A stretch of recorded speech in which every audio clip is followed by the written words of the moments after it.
Things just keep getting worse for former President Donald Trump and his administration. Honestly, there seems to be no end to the mess they're in, no matter how many scandals pop up or how much they try to sweep things under the rug. Now, it's taken a turn with a brutal lawsuit that has Caroline Leavitt, the spokesperson for this struggling administration, really worried. We're going to dive into all the details of this lawsuit and why it's such a big deal for her. But first, if you're enjoying the content, a quick like on this video would be awesome. And if you haven't yet, hitting that subscribe button really helps us out.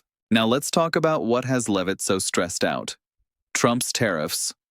Well, we do have backup plans, and the president's trade team is working diligently on those contingency plans. But ultimately, Maria, we are hopeful that the Supreme Court will rule on the right side of the law and do what's right for our country. The importance of this case cannot be overstated. The president must have the emergency authority to utilize tariffs. Look at what President Trump has been able to do by leveraging tariffs and leveraging the might of the United States economy. We are the #1 consumer country in the world, and every country around the world knows it. It's because of tariffs that President Trump has been effectively able to cut so many tailor-made trade deals with so many countries around the country. Look at what around the world. I mean, look at what he just did in Asia. Some might say it's the most ludicrous economic strategy we've seen. Is Leavitt really acting like this is all some grand success for Trump? It kind of makes you wonder if she knows that America was already strong before he took office. It's almost like she's completely bought into this whole persona they've created. You know those people who carry around massive water bottles that tell you when to drink? It's like she's treating the Trump narrative like it's some sort of hydration routine. Seriously, Leavitt is drinking all that Trump Kool-Aid. But let's be real, it wasn't Trump who made America great. He's not going to make it great again. It's honestly hard to believe how much things have gotten worse.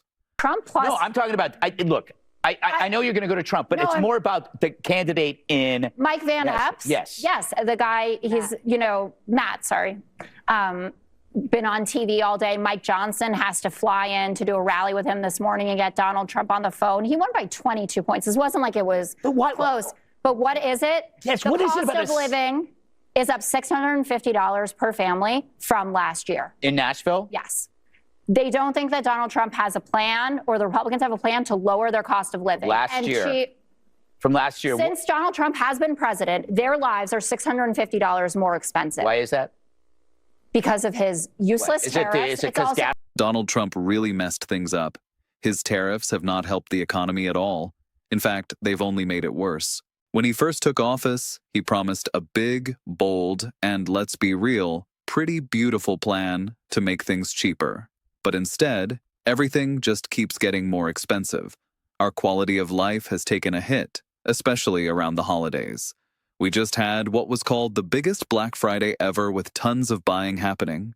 But the truth is, most people didn't buy much because prices are so high. It seems there's really nothing that this administration can claim as a success, except maybe for enriching those in power. If you're somehow tied to Don Jr. or Barron Trump's investments, congratulations. But for the average person who isn't a billionaire or a tech CEO who can just buy off Trump, things are looking pretty bleak.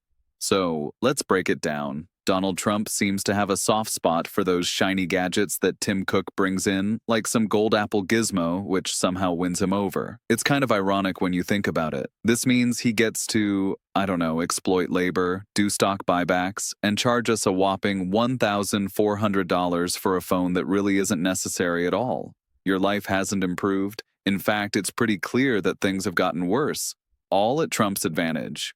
Now, if we look closely, one of the most telling signs of this mess is his tariffs. I mean, the man is running things like a kingpin president, using tariffs as a means to fuel his own interests. It's almost comical that he's leaned on tariffs to get business leaders and foreign dignitaries to shower him with praise and trinkets, while the rest of us are left holding the bag. Jeff Bezos, he can wiggle out of those tariffs. You and I, we're stuck paying them. But then, out of nowhere, came a bombshell lawsuit from Costco. And you can bet this has got Caroline Leavitt pretty fired up. Costco has actually sued the Trump administration, demanding a refund on those tariffs. It's huge for them, as they're the biggest company to take a federal agency over what has been Trump's hallmark economic move. In their filing, Costco's asking the Court of International Trade to rule that all tariffs collected under the International Emergency Economic Powers Act are unlawful. They're going for a complete refund of all the tariffs they've shelled out because of what Trump dubbed reciprocal tariffs. And so that's why when the mainstream legacy media and those without a spine in our country say that President Trump's mass deportations have not gone far enough, President Trump says no, they haven't gone far enough, because we must deport every illegal alien who Joe Biden allowed into this country. And not only do these people serve as a national security threat, they are also draining the resources of American taxpayers. Look no further than the great state of Minnesota, that has been run into the ground by Democrat leadership, Governor Walz, who is completely incompetent, the Somali migration invasion of Minneapolis, where we now have fraud rings of Somali. Their argument: the president doesn't have the clear authority to implement these tariffs, especially when it comes to challenging tariff orders. Costco's lawyer stated that the Supreme Court is currently looking into the legality of Trump's vast tariff strategy, with oral arguments happening in early November. And you know what? The justices seemed a bit skeptical about whether the government has a solid case to keep those tariffs going. It's interesting that even both conservative and liberal justices were throwing tough questions at the Solicitor General, D. John Sawyer, though some of the conservative justices appeared a little more sympathetic toward him. It's notable that Trump became the very first president to use the Emergency Powers Act to impose import duties. While lower courts have ruled against the administration's use of this law, they decided to keep the tariffs in play as the case progresses. Costco didn't mention in their filing just how much these duties have actually cost them. But looking at the bigger picture, importers have forked out nearly $90 billion under the Emergency Powers Act, according to data from U.S. Customs and Border Protection up until September. Just back in May, during Costco's earnings call, their chief executive was discussing all of this, showing things are heating up on multiple fronts. This is the pro-life party. I just want to be clear. This is the party that says that, they care so much about life until life actually shows up at their front door. And this is also the party that supposedly is about Christianity. And I just imagine what they would have done to a little baby Jesus. But that's a whole other issue. It is really so heartbreaking. We know that under the prior Trump administration, it was the children in cages. So right. For me, expecting them to do better by children was not one of the things that was on my bingo card. I never expected them to do better. I expected them to do worse. And frankly, that is what they have done with this entire administration, is they have made everything worse. Like, it was bad the first time, so bad that he got kicked out of office. And then, unfortunately, America got amnesia, and somehow he ended up back in office. So here's the deal. Gary Miller-Chip, the financial officer, has shared with investors that about 1/3 of Costco's sales in the United States come from imported goods. Specifically, products imported from China make up around 8% of those total sales.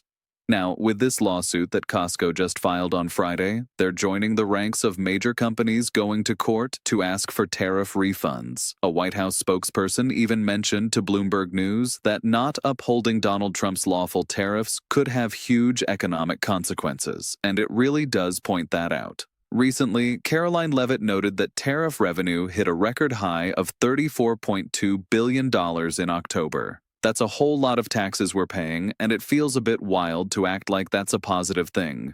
The whole conversation around tariff refunds is kind of puzzling. If Costco wins this lawsuit, something I actually think might happen given how skeptical the Supreme Court has been of Trump's arguments about tariffs as economic and national security tools, it raises some questions. So if they do get that money back, what's in it for us? Are we going to see Costco rolling out huge discounts? Hey everyone, those peanut butter pretzels, they're half off since we just got a big refund.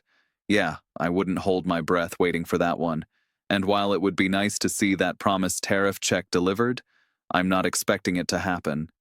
It's going to be bizarre watching big box retailers get this money back that they had to fork over while small businesses are in the same boat. I'm really no economist, but it would be great if average consumers somehow benefit from this whole situation. I'm just not seeing it materialize in Trump's America, but let's hope for the best. Meanwhile, Caroline Leavitt didn't let this economic news slow her down. She decided to take the opportunity to attack migrants while all this is unfolding.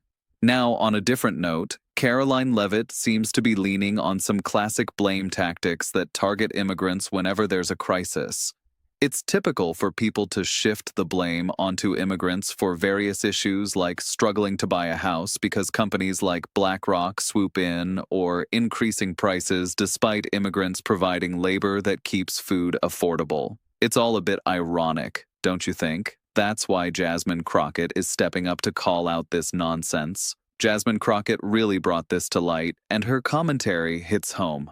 I think I might have played around with words a bit too much in this episode, but that's okay. I'm just exhausted from all of this. I don't even know if I'm having fun anymore, but it's important to keep calling them out, so I'll keep doing my best. If you're feeling supportive of this channel, don't forget to hit that subscribe button. Honestly, I'm losing it over here. If you made it to the end of this, drop a blue heart in the comments. Let's keep fighting, folks. Don't let them silence you. And until next time, if I still have my wits about me, I'll see you then.